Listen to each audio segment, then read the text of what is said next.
Aqueles que semeiam com lágrimas, com cantos de alegria colherão.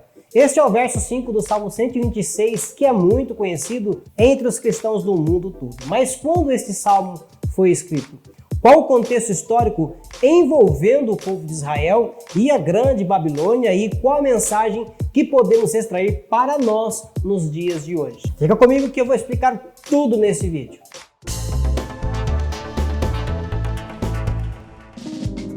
Ah, você já está se acostumando comigo, hein? Anderson de Aguiar, mais uma vez aqui neste canal para falar hoje do Salmo 126, então seja muito bem-vindo. E este vídeo, gente, é um pedido do nosso aluno inscrito Richard Williams, que não perde nenhum vídeo e está sempre comentando aqui nos meus vídeos. Valeu, Richard! Muito obrigado pela participação e espero que você goste do estudo de hoje, tá bom? Viu só, gente, como é importante estar inscrito no canal e com as notificações ativadas? Então, já se inscreve agora para você não perder mais nenhuma novidade. Pois então, pessoal, o Salmo 126 é uma poesia que conta como o povo ficou feliz quando saiu do cativeiro imposto pela Babilônia. É um salmo relativamente pequeno, com apenas 6 versos, mas com um valor enorme, uma mensagem muito rica que fala de restauração, de arrependimento, de gratidão e de esperança. Mas antes da gente falar do objetivo do salmo, vamos nos aprofundar um pouco então no contexto histórico envolvendo o povo de Israel e o povo babilônio. Inclusive eu fiz um vídeo aqui no canal lendo o capítulo 46 de Isaías, que fala exatamente da queda da grande Babilônia e a derrota vergonhosa de Marduk, um dos deuses mais importantes dos babilônicos. O link está aí na descrição para você assistir depois que terminar este vídeo, ok? Mas o que Israel fez de tão grave para Deus permitir Nabucodonosor então ser o opressor do seu povo? Em Jeremias, no capítulo 26, Deus alerta os judeus para se converterem novamente da sua má conduta. Me parece que o povo tinha esse costume de sempre se converter e depois se desviar, né? Eu falo isso pois logo após sair do Egito com a ajuda de Moisés, o povo de Israel se aventurou em suas indas e vindas, saindo e voltando para a presença de Jeová. Mas desta vez o caso estava mais sério do que antes, gente. E foi justamente no início do reinado do rei Joaquim, filho de Josias, rei de Judá na época, que Deus ordena Jeremias entregar uma mensagem ao povo de Israel. E nos versículos 2 ao 6, ele revela o seu desejo para a sua nação. Assim diz o Senhor: coloque-se no pátio do templo do Senhor e fale a todo o povo das cidades de Judá que vem adorar no templo do Senhor. Diga-lhes tudo o que eu lhe ordenar, não omita uma só palavra. Talvez eles escutem e cada um se converta de sua má conduta. Então eu me arrependerei e não trarei sobre eles a desgraça que estou planejando por causa do mal que eles têm praticado. Diga-lhes: assim diz o Senhor, se vocês não me escutarem, nem seguirem a minha lei que dei a vocês, e se não ouvirem as palavras dos meus servos, os profetas, os quais tenho enviado a vocês vez após vez, embora vocês não os tenham ouvido, então farei deste templo o que fiz do santuário de Siló e dessa cidade um objeto de maldição entre todas as nações da terra. Gente, mas o povo estava tão desviado que rejeitou a profecia de Jeremias, apoiado inclusive pelos sacerdotes e profetas. Isso mesmo, eles ficaram tão indignados que tentaram até matar Jeremias. Mas felizmente para Jeremias, no fim deste capítulo, ele foi salvo por Aicã e prosseguiu com o seu ministério. Posteriormente, Deus enviou mais uma mensagem para Jeremias e desta vez a mensagem era para os reis de Edom, de Moabe, de Amon, de Tiro e de Sidom por meio dos embaixadores que vieram até Jerusalém para verem Zedequias, então, o novo rei de Judá. Já não era mais Joaquim, a gente vai falar sobre isso daqui a pouco. Mas o povo, gente, não queria se arrepender. Então Deus manda um aviso para eles nos versículos 6 até o 8. Agora sou eu mesmo que entrego todas as nações nas mãos do meu servo Nabucodonosor, rei da Babilônia. Sujeitei a ele até mesmo os animais selvagens, todas as nações estarão sujeitas a eles, a seu filho e a seu neto, até que chegue a hora em que a terra deles seja subjugada por muitas nações e por reis poderosos.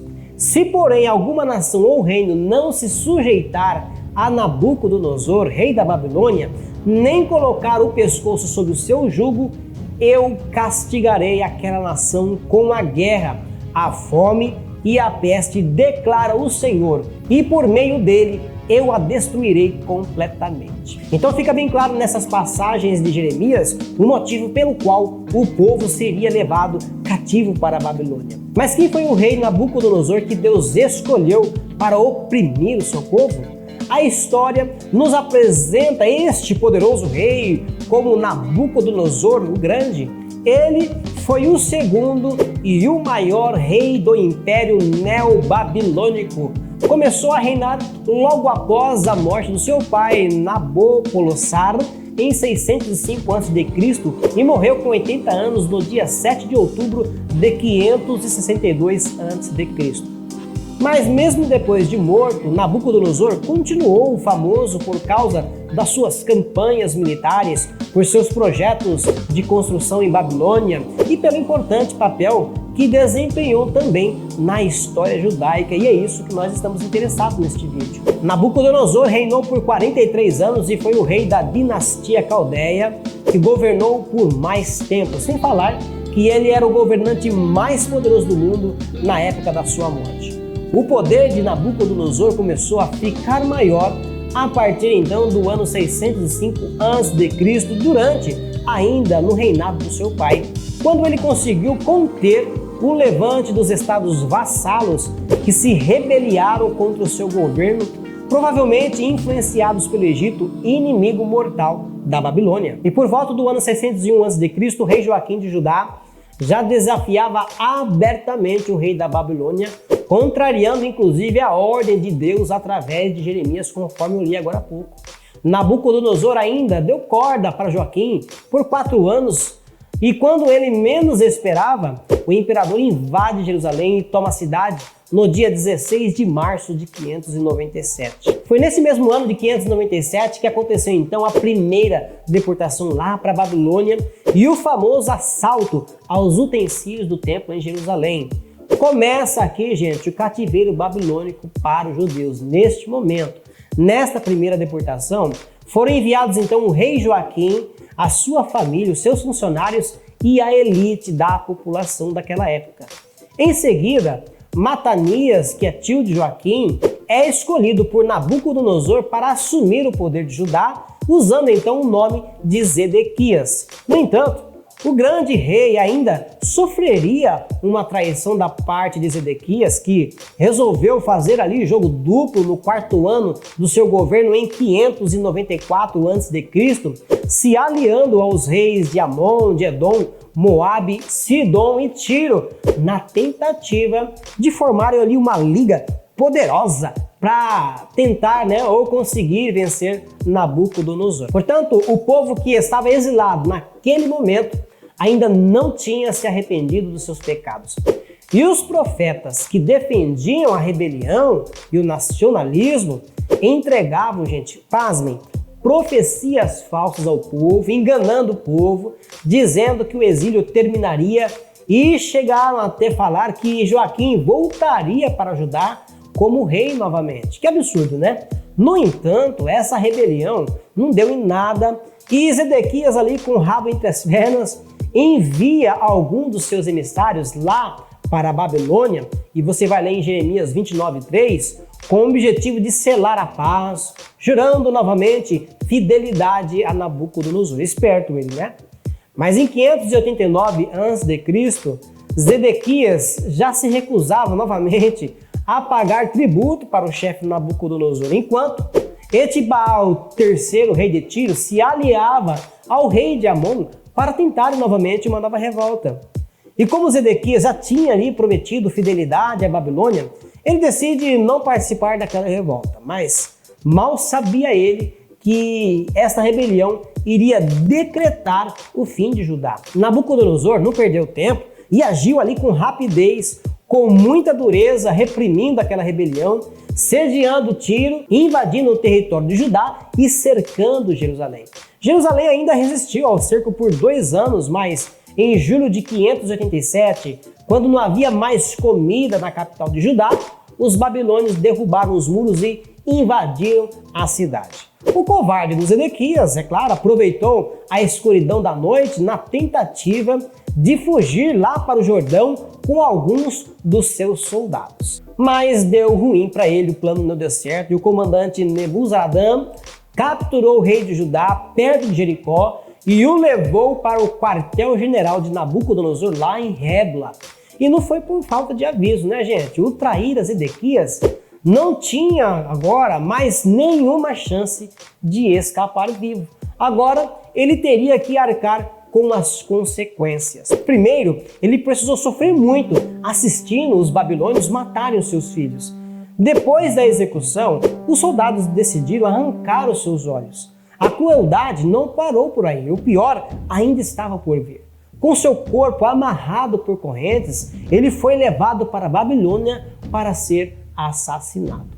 E um mês depois, Nabucodonosor enviou Nabuzaradã de volta a Jerusalém para terminar aquele serviço.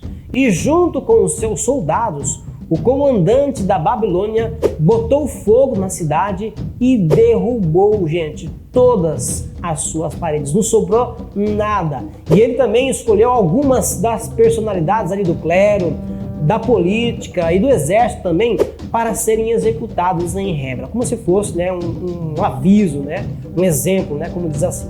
E foi logo após esta destruição de Jerusalém que aconteceu então a segunda deportação da população lá para a Babilônia. Somente os camponeses das planícies vizinhas da cidade de Judá, de Jerusalém, foram deixados em seus lugares.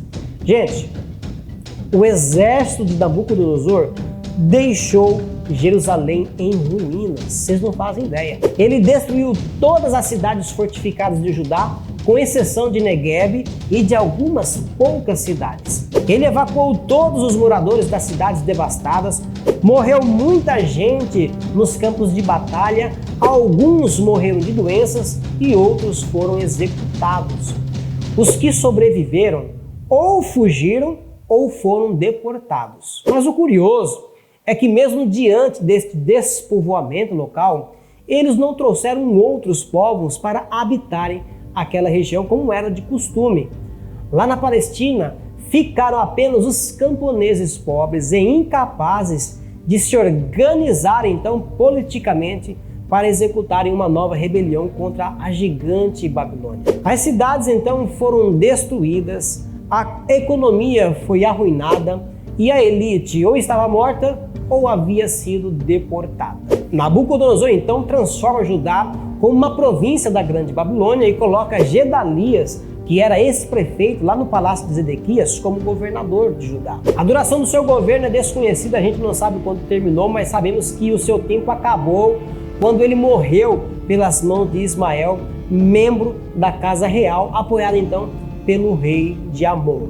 E enquanto Ismael fugia para Amon, Jeremias fugia com os amigos de Gedalias lá para o Egito. E talvez seja por estes eventos que acontece então a terceira e última deportação em 582 a.C.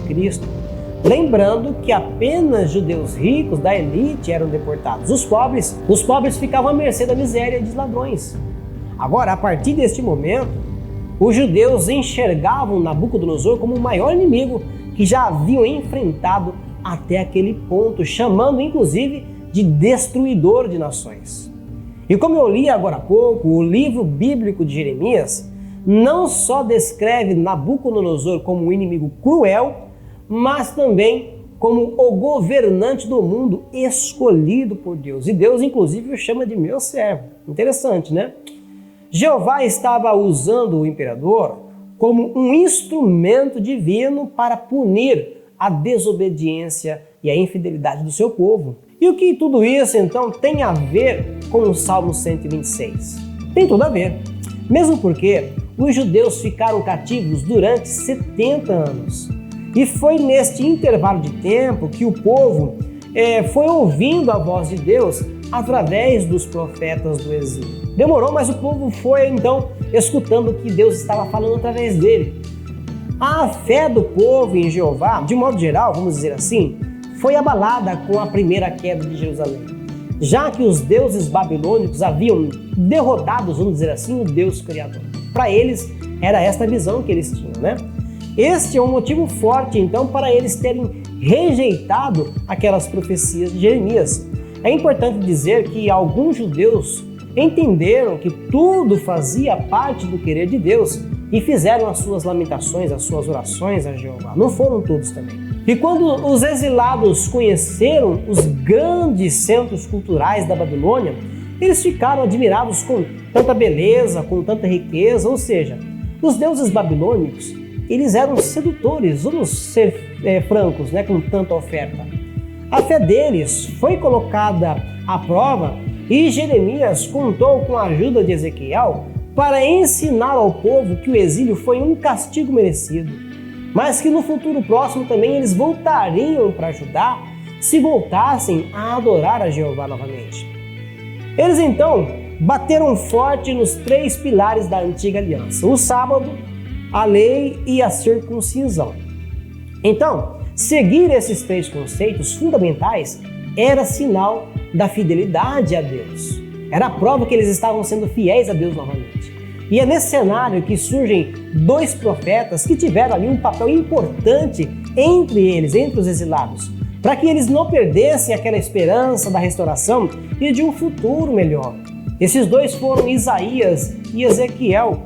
Afinal de contas, o povo, como eu falei agora há pouco, estava se voltando para o Deus de Israel. Enquanto Isaías, então, exerceu o seu ministério profético no período final do exílio, Ezequias estava entre os primeiros exilados lá em 597. Ele exerceu, então, o seu ministério entre os anos 593 e 571. Dos capítulos 40 ao 55 de Isaías, ele fala acerca do retorno do exílio, sendo então considerado o profeta da esperança e da consolação. Já Ezequiel fala sobre a restauração da nação de Israel como um todo. E a partir de agora eu vou apresentar algumas passagens que revelam o sentimento dos judeus durante o exílio, até então culminar, encontrar com o Salmo 126. Vamos lá? Em Isaías, capítulo 40, versículo 27, o povo reclama que Deus os abandonou e os esqueceu durante o exílio. E apesar de eles sentirem esse silêncio de Deus, o povo continua clamando ao Senhor. No capítulo 46, a sensação de que os deuses pagãos eram melhores é criticada pelo escritor, que afirma a inutilidade desses deuses, já que eles não podem, de forma alguma, carregar o seu povo, mas sim que eles é quem precisam ser carregados para lá e para cá pelo povo. Com o tempo, eles começaram a entender que todo aquele luxo, toda aquela riqueza e beleza iriam acabar e Babilônia iria cair. Afinal, era esta a promessa de Deus para eles. Agora em Ezequiel 37, do 1 ao 14, nós lemos sobre a visão do Vale de Ossos Secos, que tem uma simbologia muito forte, representando então a restauração da nação santa de Deus. Já o Salmo 137 nos transmite exatamente o que o povo estava sentindo, o que o povo sentiu naqueles 70 anos de exílio. Afinal de contas, eles não viam a hora de tudo aquilo terminar. Israel estava, naquele momento, naquele período, sem nenhuma perspectiva, não tinha nenhuma esperança de sair daquela situação, encontrava-se humilhado, oprimido, sem direito e até mesmo envergonhado. E apesar deste exílio não ser como a escravidão do Egito lá nos tempos de Moisés, o povo não via a hora de ver aquela profecia se cumprir. Assim, eles poderiam voltar para Judá e reconstruir tudo, inclusive o templo. Mesmo porque, gente, os exilados de Judá, eles tinham a mesma liberdade que os cidadãos babilônios. Eles tinham, inclusive, liberdade de culto, podiam comprar, eles podiam construir, ter negócios e podiam também, inclusive, se organizar comunitariamente. Resumindo, eles não foram escravizados, eles foram apenas exilados. Agora, A única coisa então que faltava para eles era o direito de voltarem, de retornarem à sua pátria. Mas o plano de Deus, então, como sempre, foi perfeito. O plano de Deus é perfeito, né, gente? O seu povo finalmente aprendeu que não existe outro Deus a não ser o próprio Jeová. A promessa de Deus, então, iria se cumprir no ano 538 a.C., o primeiro ano do reinado de Ciro II, após ele conquistar a cidade de Babilônia. E tenha certeza de uma coisa, Ciro também foi usado por Deus, vamos assim dizer, para assinar o decreto que autorizava os judeus exilados voltarem para Judá, em especial para Jerusalém, a fim de reconstruir o templo, como acabei de falar agora há pouco. Finalmente chegamos na poesia do Salmo 126, que canta sobre a alegria que os judeus sentiram após retornarem do exílio. E é bem provável que este salmo tenha sido escrito na mesma época em que aconteceu o retorno do segundo grupo de exilados em 457 a.C., liderados então pelo escriba Esdras. Então, qual a mensagem que podemos extrair desta poesia para os nossos dias atuais? A mensagem que nós podemos tirar hoje é mensagem de fé, de arrependimento, de esperança e de restauração. Assim como o povo não conseguia enxergar uma saída, às vezes a gente também se encontra numa situação difícil e impossível de se resolver, pelo menos aos nossos olhos. É claro, somos nós que enxergamos assim, né? A dificuldade é vista pelos nossos olhos. O primeiro verso desse salmo retrata bem esse cenário. Ele diz que no momento que o Senhor trouxe de volta os cativos a Sião, foi como um sonho. Parecia que eles estavam sonhando. O milagre foi tão grande, mas tão grande, que até os povos vizinhos se admiraram com a volta dos exilados e reconheceram, inclusive, que o Senhor Jeová fez coisas grandiosas para Israel. E é isso que acontece em nossos dias, infelizmente, né? Muita gente, às vezes até mesmo no meio da família, não acredita na nossa vitória. E até diz que será difícil a gente sair de uma situação difícil. Às vezes até colocam a culpa na gente, né? Ao invés de ajudar. Mas a promessa de Deus para nós é esta: onde colocarmos a planta dos nossos pés, seremos abençoados e prósperos. E todas essas pessoas que te criticam, que criticam a gente, vão se admirar quando verem a nossa vitória e terão que dizer que realmente Deus é conosco. Não é sentimento de vingança, mas é bom que eles reconheçam, porque é preciso, gente, ter consciência de que o processo que a gente passa antes da vitória é doloroso, dói, é sofrido, é carregado de lágrimas, a gente chora bastante. Mas é nesse momento que nós precisamos saber que estas lágrimas são as sementes da nossa vitória. Pois a promessa de Deus para nós é o que está escrito justamente neste salmo. Aqueles que semeiam com as suas lágrimas, com cantos de alegria colherão. Aquele que sai chorando enquanto lança a semente, voltará com cantos de alegria, trazendo os seus feixes. Este Salmo 126, glórias a Deus, nos ensina que Deus nos repreende, é claro, e nos coloca à prova quando somos arrogantes, de nariz empinado, principalmente com o próximo, exclusivamente com o próximo. Aprendemos também que o seu amor e a sua misericórdia não têm fim e que Ele é poderoso, inclusive, para restaurar tudo em nossas vidas. Por isso, gente, independente da dificuldade na qual você está vivendo, Deus tem poder para mudar e quer mudar o quadro da sua vida. Receba o seu milagre agora e creia que Ele é poderoso para fazer isso e muito mais do que você pensa ou imagina. E sabe o que é bom? Sabe qual é o melhor? Que quando isso acontecer, vai parecer que você está sonhando de tão bom, mas será real, será verdadeiro para você.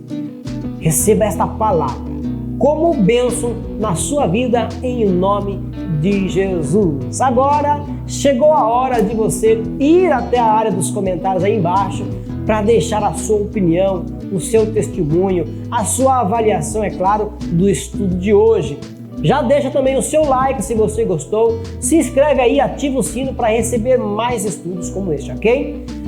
Eu sei que você gosta de aprender Bíblia e se dedica para isso, não tenho dúvida disso. Mas tem horas que é difícil entender os temas bíblicos, certo? Então, se liga no curso que eu estou indicando aqui no canal para você aprender muito mais sobre a Bíblia de Gênesis até Apocalipse. É o primeiro link da descrição. Gente, o preço é super acessível e você vai dominar mais a palavra do Senhor. E eu fico por aqui, muito obrigado por me assistir de coração, por ter ficado comigo até o fim, né? Não esquece de Deus, hein? Porque Ele não esquece de você. Receba o meu forte abraço e até mais. Tchau, tchau!